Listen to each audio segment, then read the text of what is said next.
9 November 2024, Presiden terpilih Prabowo Subianto berangkat menuju Beijing melakukan lawatan pertama sebagai presiden atas dasar undangan Presiden Xi Jinping di Tiongkok. Dua hal yang bikin heboh. Pertama, kok negara yang dikunjungi Pak Prabowo bukan ASEAN ya?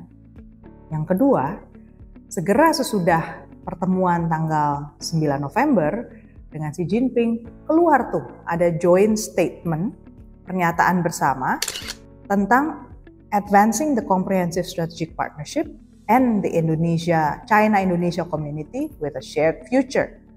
Ini bukan joint statement biasa, Synergy Friends. Yang mengejutkan tuh ada 3 poin. Pertama soal Laut Cina Selatan, yang kedua soal bentuk kerjasama bilateral Indonesia dengan Tiongkok, dan yang ketiga juga soal pendanaan Cina buat program makan gratis. What? Dah, kupas, kita bahas lebih lanjut. Jangan lupa subscribe, like, dan share ya. Jadi gini ya, Synergy Friends. Kunjungan kenegaraan dari seorang kepala negara itu merupakan salah satu tanda betapa hormat satu negara terhadap negara yang lain. Jadi kalau diundang langsung datang, apalagi nggak pakai lama, jadi nggak pakai nunggu setahun, 2 tahun, 10 tahun, ya jangan ketawa ya. Ada loh negara yang udah dipanggil, diundang, tapi nggak datang-datang. Nah kalau langsung datang, itu bahagia banget itu pasti kepala negara ya, langsung disambut. Xi Jinping termasuk yang girang, karena 2 kali loh Pak Prabowo datang.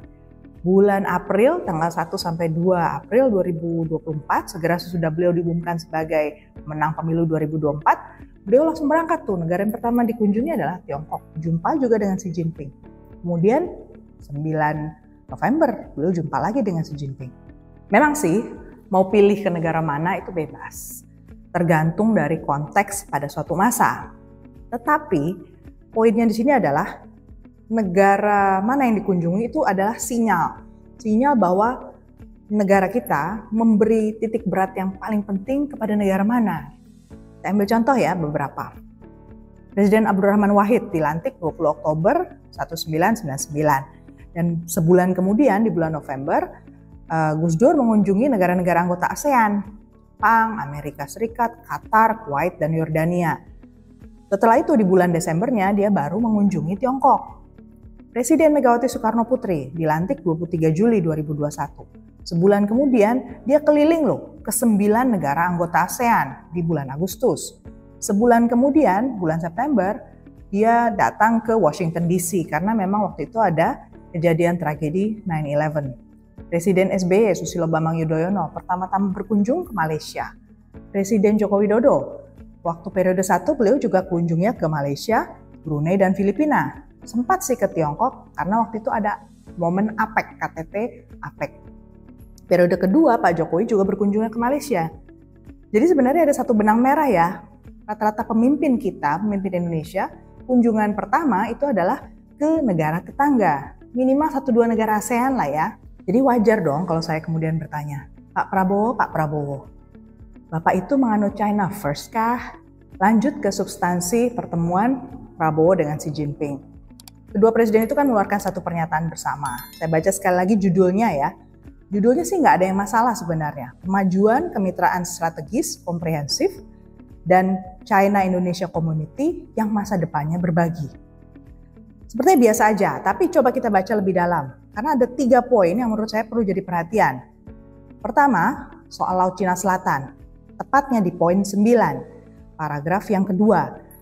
Kalau intinya di bagian itu mau mengedepankan kerjasama maritim, kenapa ada satu kalimat di situ yang menyebutkan kedua belah pihak mencapai pemahaman bersama untuk membangun bersama di wilayah yang ada sengketa.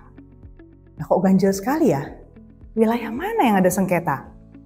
Laut Cina Selatan. Kan Indonesia tidak pernah mengakui ada wilayah Cina yang disengketakan dengan wilayah Indonesia. Satu kata saja tapi maknanya negatif.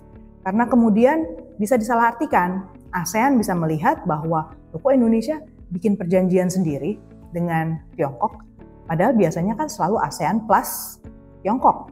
Berhadapan 10 plus 1. Kemudian untuk kubu Amerika, Australia, dan Inggris Bisa disalahartikan juga, seakan-akan Indonesia memihak Cina.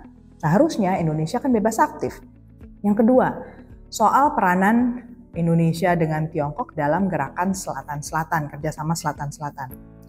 Di situ disebutkan ada pemajuan reformasi tata kelola global, pengaruh global serta regional dari kerjasama bilateral Indonesia-Tiongkok ya. Kita lihat poin 4 di situ. Di situ mesra sekali deh nampaknya hubungan Indonesia dengan Tiongkok. Memimpin bersama, memajukan sesuatu yang eksternal dari hubungan bilateral secara bersama-sama. Jadi bilateral itu kan biasanya hanya satu negara dengan negara lain. Ya sudah, berdua itu saja ditingkatkan kerjasamanya. Tapi dalam hal ini hubungannya sudah hubungan kemesraan karena berdua berhadapan dengan negara eksternal. Jadi di situ bahkan ada satu poin yang lebih jelas lagi di poin 5. Ada kesepakatan kedua belah pihak akan menekankan bahwa head of state diplomacy, artinya diplomasi antar kepala negara, menjadi pelindung, pemberi arahan strategis. Sehingga pemahaman antar kepala negara akan dipertahankan, pertukaran pikiran juga dilakukan di level high state. Waduh, ini agak beda ya. Ini berdua akan makin intensif nih, sering ketemu, artinya udah janjian duluan. Yang ketiga, soal Belt and Road.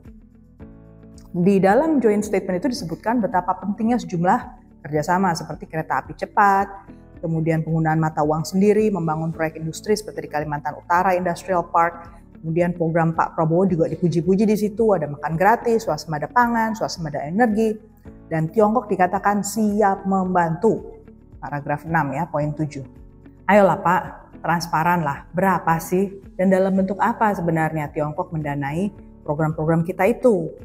Kalau kita bicara soal makan gratis, sebenarnya program populis seperti itu biasanya kan tidak didanai oleh asing. Oke, sebagai penutup, Kementerian Luar Negeri mengeluarkan satu press release untuk merespon soal lahirnya joint statement antara Indonesia dengan Tiongkok itu. Bunyinya kira-kira begini, kerjasama ini tidak dapat dimaknai sebagai pengakuan atas klaim Nine Dash Line dari Tiongkok ya tentu saja, dan Indonesia menegaskan kembali posisinya selama ini bahwa klaim tersebut tidak memiliki basis hukum internasional dan tidak sesuai dengan UNCLOS 1982.